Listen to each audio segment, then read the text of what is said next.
बीडमध्ये घुले कुटुंबियांच्या उपोषणाला पाठिंबा देण्यासाठी जिल्हाधिकारी कार्यालय परिसरातील इमारतीवर चढून आंदोलन करण्यात आलं। सुषमा घुले यांच्या भावांना आक्रमक पवित्रा घेतला। यावेळी आंदोलनस्थळी पोलीस बंदोबस्त वाढवण्यात आलाय। घुले कुटुंबियांच्या आंदोलनाची दखल प्रशासन घेत नसल्याच्या निषेधार्थ इमारतीवर चढून हे आंदोलन करण्यात आलं। आज या उपोषणाचा तिसरा दिवस आहे।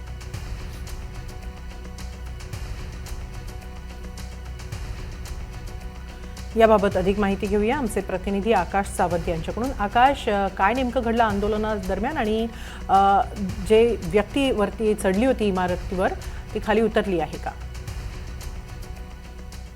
यमाली बीडच्या केस तालुक्यातील येथील विलास घुले खून प्रकरणाला 45 दिवस उलटलेत, मात्र अद्यापही पुरवणी जबाबामध्ये खासदार बजरंग सोनवणे यांचे पुत्र सौरभ सोनवणे यांचं नाव घेण्यात आलं होतं। मात्र अद्यापही सौरभ सोनवणेला अटक करण्यात आलेली नाही। त्याला अटक करण्यात यावी या मागणीसाठी जे आहे ते घुले कुटुंबियांचं गेल्या 3 दिवसापासून बीडच्या जिल्हाधिकारी कचेरी समोर जे आहे ते उपोषण सुरू आहे।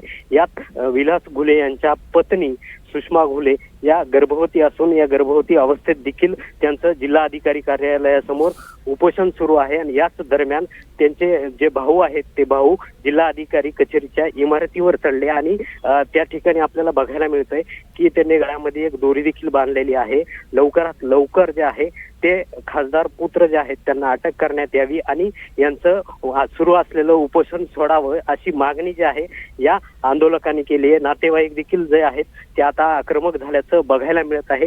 हेमाली, आता प्रशासन नेमकी काय भूमिका घेतं याकडे सर्वांचंच लक्ष लागलेलं आहे। हेमाली, नक्की धन्यवाद आकाश, आपण दिलेल्या या सविस्तर माहितीबद्दल।